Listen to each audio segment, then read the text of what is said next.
It's 11 o'clock on the big island of Hawaii, and this man is not sure about a lot right now, except that he's been on the go for 16 hours, and it's still not enough.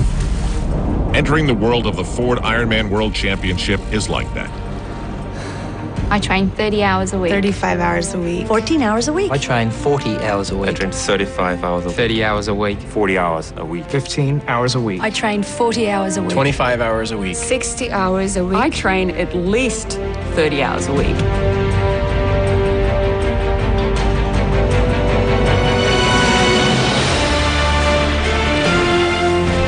Of a dream like this can come anywhere and be nurtured any place. The dream where the Ironman becomes a symbol of achievement, or maybe a symbol of something greater, happens here on an island of mystical beauty and constant regeneration. Everyone who enters this race knows what lies ahead, and that there is in no way any guarantee you will get what you want. Some, like Germany's Norman Stadler, want to win.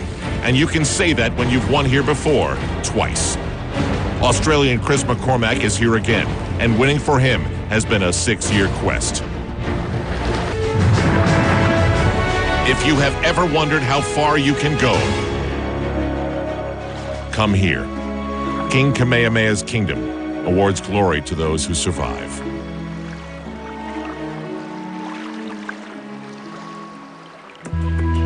As the race's defending champion arrives, Norman Stadler discovers the 2005 winner Faris Al-Sultan is sick and a no-show. For this German, it's good news. Of him, we have seen this and this. A finish where Stadler and second-place finisher Chris McCormack are separated by only 71 seconds. After 8 hours and 140 miles of racing, that's tough to take. So Stadler has what McCormack wants, and this sport's first war of words is born. There's definitely a rivalry. I think it's egos. If you don't have an ego at the pointy end of this field, then you're not going to win this race. And I respect Norman's ego, but egos clash. I've been in battle with Norman many times, and he's definitely been more successful here than me in Hawaii. I've beaten him up many times, and he knows that when all the people aren't around him patting him on the back and he looks at himself in the mirror at night when there's no one else, he knows I'm the real deal. Some people talk and they never won Ironman in Hawaii, so I could talk. I won twice. It's interesting. I think it's probably the first time we really had like smack talk and stuff like that going on in this sport. So it's the first time we have two giant egos going at each other like that. Norman's a very, very temperamental athlete. If you razz the Germans up, if you make them get outside their comfort zone and things aren't going their way, they crumble.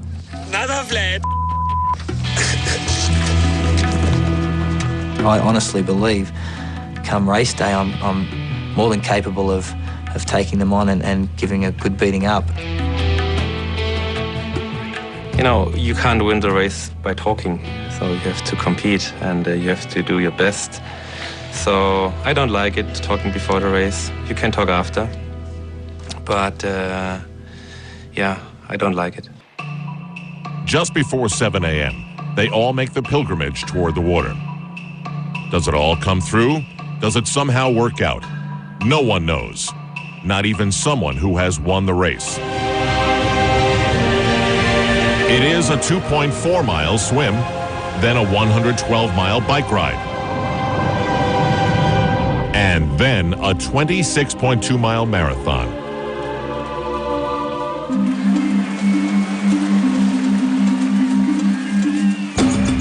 The Ford Ironman World Championship is nearing the end of its 2.4-mile swim. The swim, where you can't win the race, but you can lose it by extending yourself too much or allowing anxiety to eat away at your energy reserve. Once you hit the transition, things change. Every second counts on land, and that can make you crazy.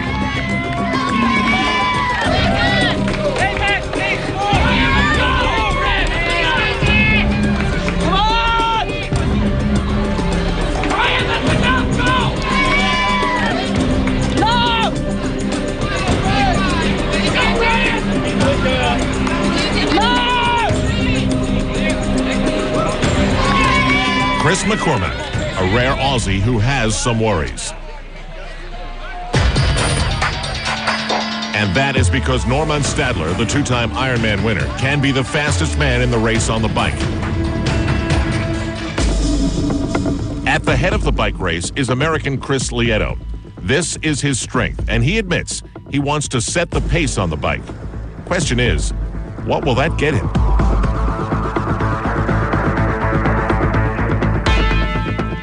In the chase pack are all the contenders, including Chris McCormack. At this moment, Chris McCormack has the advantage over Norman Stadler on the bike. Very strange. Stadler is supposed to be superior on wheels, while McCormack is better in running shoes. The last thing Stadler probably envisioned is this, getting passed by McCormack on the bike. Stadler is quickly in very unfamiliar territory.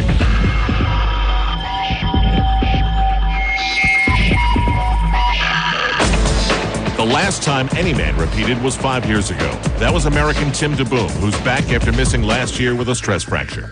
I don't think missing a year hurt me at all. If anything, it's going to help me. Recovery-wise, deep in your body, you've only got so many of these efforts in you. And to miss a year might be a good thing for me. After winning once or twice, you definitely know what it takes to win here. The biggest challenge any champion faces is staying there. It's hot today, like lava hot. All the signs are wrong for Norman Stadler. Start with the clock. He's losing time to the lead. He's being passed by riders, which on a good day would never happen. He is actually consoled by one rider, and that tells you there is also some physical signs that they see.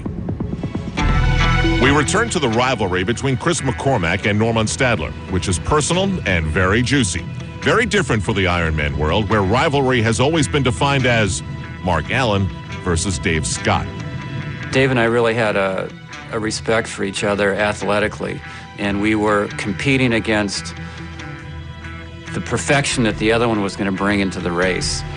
That's, in my opinion, a very healthy rivalry. It brings out the best in you. I don't think there was the internal friction that we see today with the top guys. Macca and Stadler, it seems like not only are they competing against the other person's athletic ability, but they're really trying to kind of beat each other up on a personal level. And I don't know if the respect is there between the two of them. Every triathlete respects their body, and right now Norman Stadler's is badly malfunctioning. He can't keep down any fluids, and that can mean system shutdown. This is why there are no guarantees.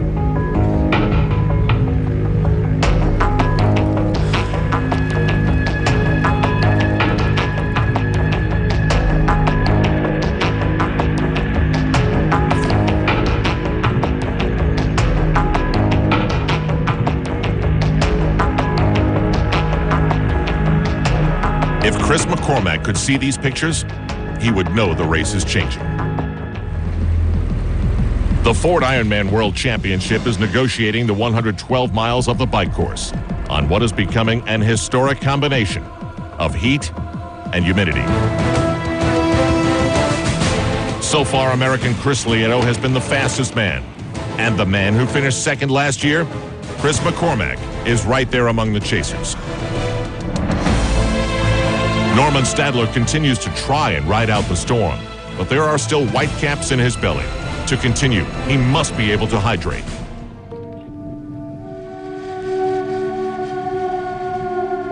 His body is rejecting everything. Reminded that this is the part you can't plan for.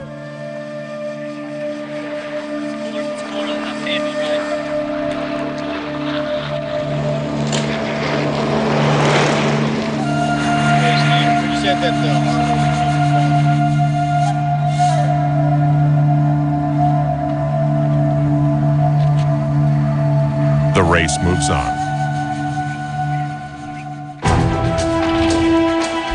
In the front of the race, Chris Lieto is feeling the presence of someone who wants what he has. In the scorching heat, it's the SUV known as Denmark's Thorbjørn Sindal. One of the largest men in the field is coming on. And now it's done. Sindal takes the lead.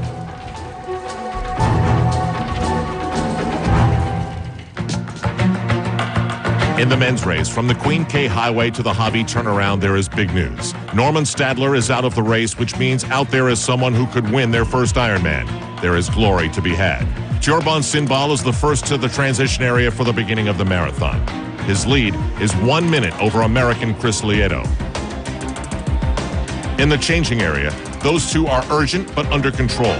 Sindal has built up a 10-minute lead over Chris McCormack, who by reputation and personality looms large over the race. McCormack has targeted this race for 6 years, and his greatest rival is out of it. Images that define the race. Faris Al Sultan's bike going unused. Norman Stadler is in the race, but only for 55 miles. Now, we still have a marathon to go. The men are just a few miles into their marathon. The big Dane, Thorbjørn Sindal, has never been a factor this late in the race. That's Chris Lieto in the picture, and he as well has never been in this position before in Hawaii. Other triathlons fine, but not the big kahuna. And now it becomes official as Lieto makes the pass. There are a few words and a weak smile. You can almost hear them say, which is more surprising, how hot it was, or can you believe we're in this position? It's a tough call.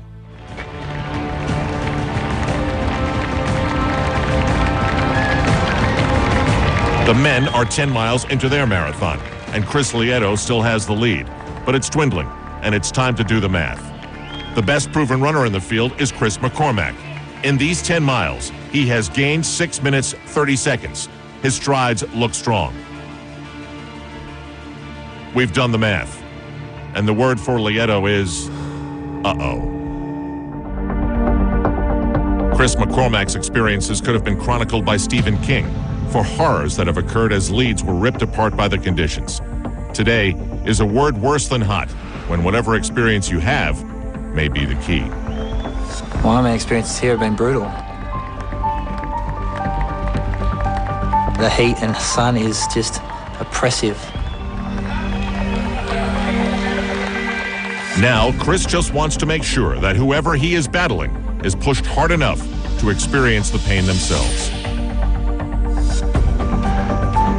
I want the strongest wins ever. I want it to be the hottest race ever. I want these guys to be in their best form. I want no excuses. Whoever wins this race is the best Ironman competitor in Hawaii for 2007. McCormack has his wish. The conditions are harsh, but the bigger part of the dream is to somehow finally win this thing. He is making progress, passing Thorbjørn Sindal to move into second place. By the way he is dressed, you know the Dane is not a fan of the heat, because there is one big thing he doesn't have going for him. Because I'm a larger athlete than the other guys, I'm 8 to 10 kilos heavier than them. I have really trouble getting rid of the heat on the run. So basically, I just overheat because I can't get rid of it. So my core temperature is just rising and rising and rising. I also apply some different cooling methods, like a wet shirt with water on it, which evaporates. And I use also a glove with ice in it that cools my hand and then cools my entire body that way.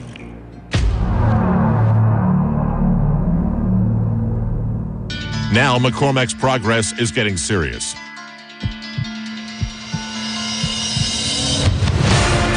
As he approaches and passes Chris Lieto for the lead.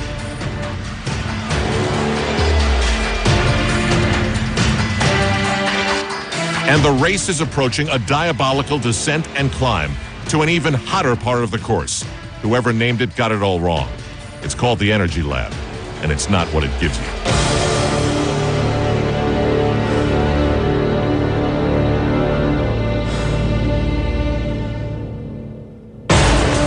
Heading toward the lab, McCormack still looks like he has solid rhythm, but he must stay alert. You never know when something like that can happen. McCormack dodges a curveball that clearly could have decked him. Lieto is about to get some other bad news. With another glance over his shoulder, and it's Craig Alexander, who, get this, is also making his Ironman debut. Craig has won shorter triathlon distances, so this is impressive stuff. In this trip to the lab, he will be able to see exactly where he stands. Lieto is in damage control mode.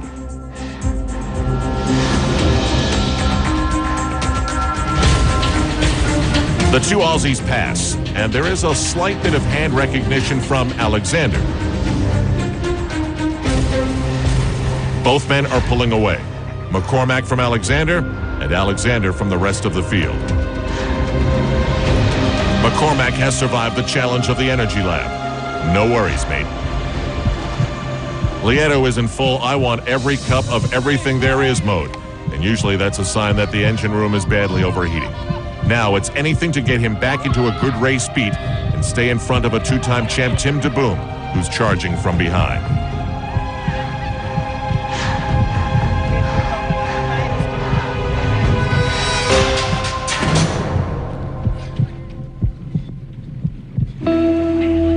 This is Rutger Beeke, who finished 4th last year. This year, look what the conditions have done. Most of the pros don't like to look like this, so they drop out. Obviously, this is a display of a competitor's pride.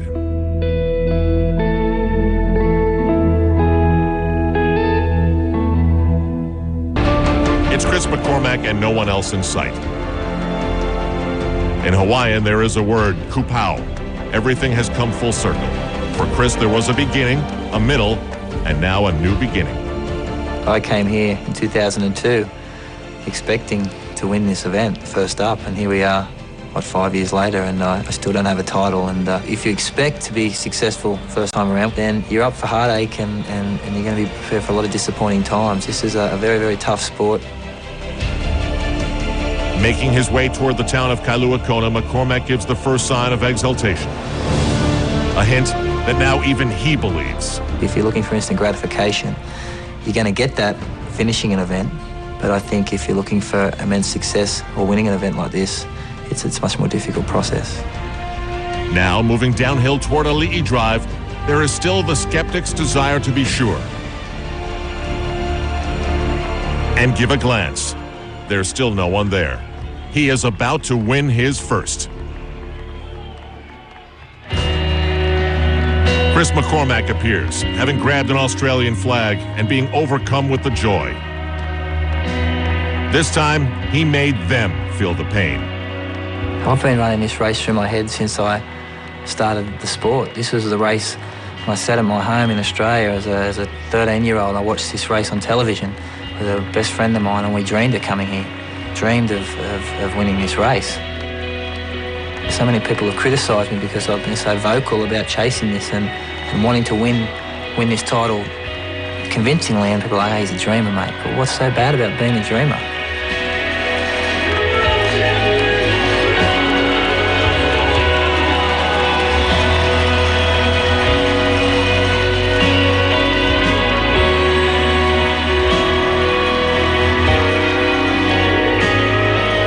In today's society, so many people like to pigeonhole things and say it's too hard, don't chase that, you can't do that, you need to do this. And I'm all about, if you want to do something, you feel passionate about it, then chase it, because it's only with passion that you'll succeed. Last year, Chris lost the 3rd closest finish in race history. And Norman Stadler was there for a hug of respect.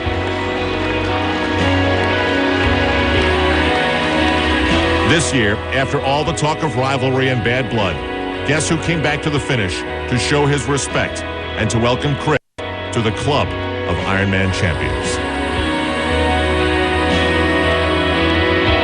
In his first race here, Craig Alexander is next to the line 3 minutes, 30 seconds later. If I get to the finish line and I can feel like I got the most out of myself and I didn't make any stupid mistakes and I fueled my body well and I was able to really come home strong, I think that would be a success. That being said, if I'm not in the top 5, I'll be disappointed.